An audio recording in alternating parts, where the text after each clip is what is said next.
Sveiki, jūs žiūrite Cubils. Aš Oskaras ir šiandien rinksiu beveik patį galingiausią gaming kompą ir protestuosiu, kaip veikia nauji ir senesni žaidimai 4K rezoliucijoje. Širdis šio kompiuterio Ryzen 9 900X 3D.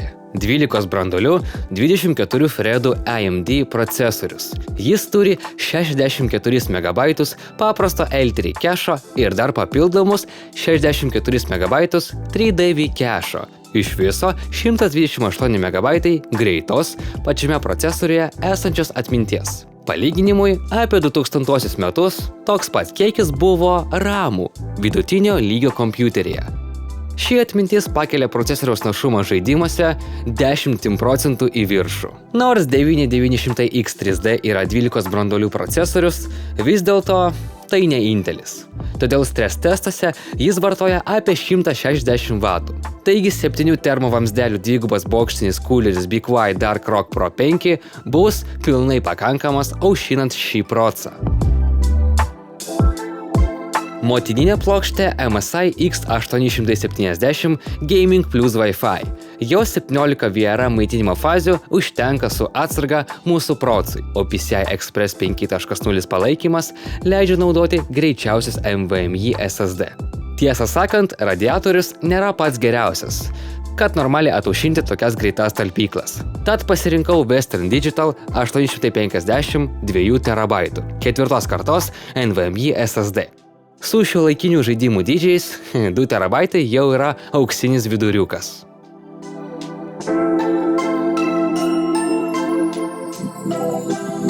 RAM-ai. Paėmiau 64 GB Corsair Vengeance 6000 megatransakcijų. Aišku, galima buvo paimti ir 32 GB, bet kompas bus naudojamas ne tik žaidimam, bet ir darbui. Maitins visą mūsų sistemą Be Quiet PowerZone 2, 1000 W maitinblokis. Turi platinį sertifikatą, ypač tylų Be Quiet PureWings 3 ventiliatorių, kuris nesisuka, jeigu nėra didelės apkrovos. Taip pat turi visas reikalingas apsaugas. Vaizdo plokštė MSI Ventus RTX PM8, 16 GB. Aplamai, ši korta yra 4K rezoliucijos lygio, bet keliose Unreal Engine 5 žaidimuose gali būti sunku palaikyti stabilų FPS, bet apie tai truputį vėliau testuose.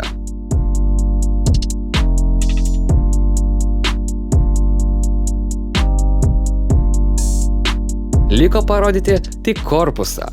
Fractal Design Pop Air. Gan mielo dizaino mid-tower korpusas, su iš anksto instaliuotais 2 ventiliatoriais įpūtimui iš priekio ir 1 karšto oro išpūtimui iš galo.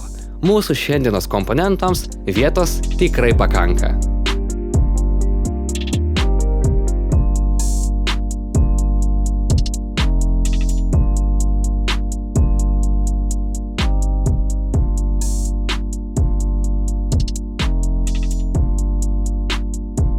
Toliau testuosiu žaidimus 4K rezoliucijoje. Black Myth Wukong Very High DLAA. FPS pagrinde laikosi apie 50, su dropais iki Cam 4 vietose, kur daug yra augalijos. Su DLSS Quality režimu gaunu vidutiniškai apie 80 kadrų. Vaizdas gražus, viskas veikia sklandžiai.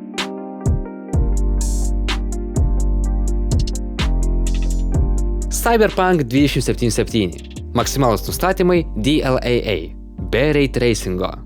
Cyberpunk'e situacija jau blogesnė negu Wukong'e. Gaunu apie 30-40 kadrų. Įjungus DLSS-ą vyksta magija.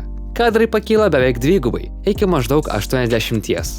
Testo metu keliose vietose buvo vienas kitas stateris, bet ilgiau pažaidus jokių anomalijų nepastebėjau. Įjungus ray tracing ant lygio Psycho, FPS nukrenta iki 50.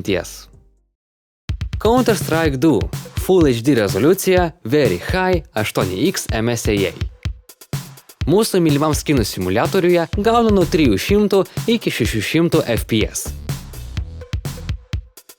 Dar aš nusprendžiau pažiūrėti, kaip veikia CS2 4K rezoliucijoje. Ant tokių pat nustatymų kadrai šokinėja nuo 150 iki 270. Mafia The Old Country Epic DLAA. Naujoje Mafijoje vaizdas panašus kaip Cyberpunk'e – apie 40 FPS. Ir vėlgi DLSS padeda pakelti kadrų skaičių šį kartą iki 60. Stalker 2 Epic DLAA. Pasiekiu apie 50 FPS. Keista, bet nėra jokių staterių. DLSS šį kartą našumo nepadidina tiek daug, kiek ankstesniuose žaidimuose. Su įjungtų DLSS kadrai pakyla maždaug iki 70. Dar Stalker'e pabandžiau įjungti Frame Geną. Su DLSS Quality gaunu daugiau nei 100 FPS. Input lago beveik nepastebėjau.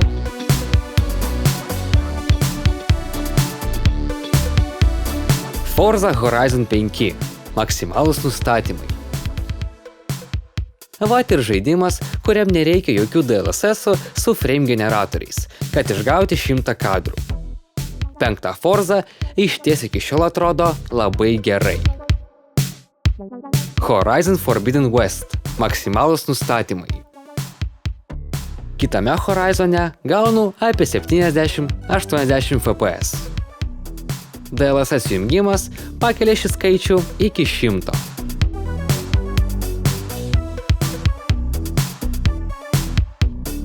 Call of Duty Warzone – maksimalūs nustatymai. Nusileidus, FPS laikosi apie 80–90. Kartais prašoka momentiniai fryzai, bet vėlgi ilgiau pažaidus viskas normalizuojasi. DLSS jungimas pakelia FPS iki 130.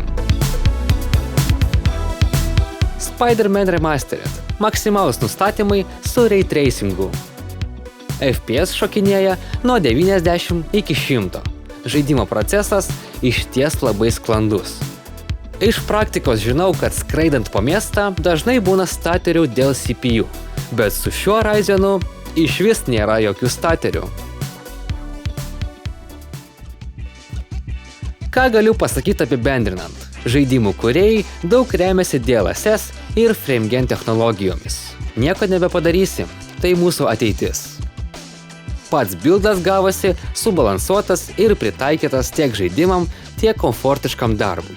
Ateityje galima bus paupgraidinti iki naujo Zen 6 procesoriaus. Jeigu patiko video, prenumeruokite, statykite laikus ir komentuokite. Su jumis buvo Oskaras, jūs žiūrėjote kanalą QBuilds, iki kito pasimatymo.